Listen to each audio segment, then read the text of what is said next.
There comes a moment in your awakening when you realize something unsettling yet deeply liberating. Not every man who desires you is meant to touch you. Not every man who wants you is capable of holding you. And the divine feminine knows this without judgment, without anger, and without confusion. She feels it. Today, we're going to talk about lust, not from a place of shame, but from a place of clarity. Because when divine feminine energy awakens within you, you stop personalizing a man's inability to regulate himself. You stop mistaking hunger for connection.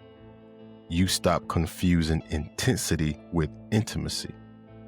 And most importantly, you stop abandoning yourself to understand someone else. So what is lust? Lust in its natural state is not dangerous. It is life force. It is creative energy. It is movement. But when lust becomes uncontrollable, it is no longer desire. It is now displacement. Understand, a man who cannot control his lust is not driven by pleasure. He is driven by avoidance. Avoidance is stillness, avoidance of self, avoidance of emotional intimacy. The divine feminine senses this immediately.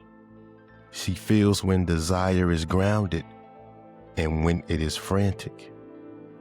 She feels when attraction is present and when it is compulsive. Uncontrolled lust is rarely about sex. It is about emotional neglect, abandonment, rejection, or a fractured masculine identity. When a man was never taught how to sit with his emotions, his body learns to self-soothe through stimulation. Attention becomes medicine. Novelty becomes regulation, and sex becomes escape. This is not evil. This is unintegrated pain. And the divine feminine does not demonize pain. She understands it, but she does not sacrifice herself to it.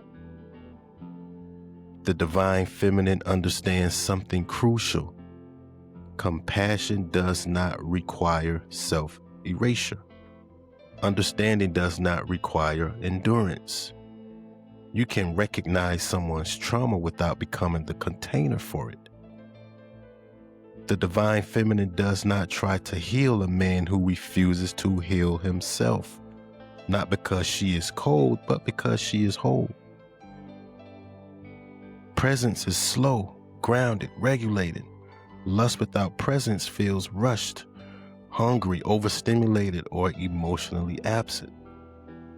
Understand, the divine feminine's nervous system no longer interprets this as chemistry.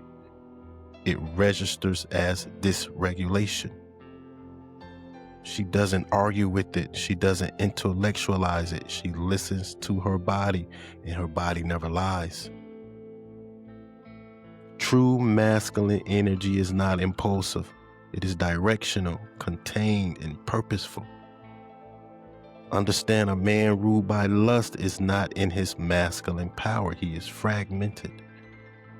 The divine feminine does not shame fragmentation. She simply does not romanticize it. She knows masculine energy without containment cannot protect her heart. And so attraction dissolves, not because she lacks desire, but because her discernment has sharpened. Fixing is not feminine wisdom. Fixing is often fear disguised as empathy. The divine feminine understands healing is chosen, not forced. She does not chase potential. She does not negotiate boundaries. She does not explain her worth. She observes, she feels, then she decides. And sometimes the most loving thing she can do is walk away in silence. Once divine feminine energy is embodied, you stop asking, what's wrong with me? And you start asking, is this person emotionally available? Is he emotionally available to meet me? You start romanticizing attention. You stop confusing desire with the devotion, and you stop attracting chaos as chemistry. Peace now becomes attractive. Presence becomes magnetic. Alignment becomes non-negotiable. The divine feminine understands men deeply, but she does not disappear inside that understanding. She honors wounds without becoming one. And when you embody this energy, you don't harden, you don't shut down, you soften into discernment. That is wisdom. That is power. That is divine feminine energy embodied.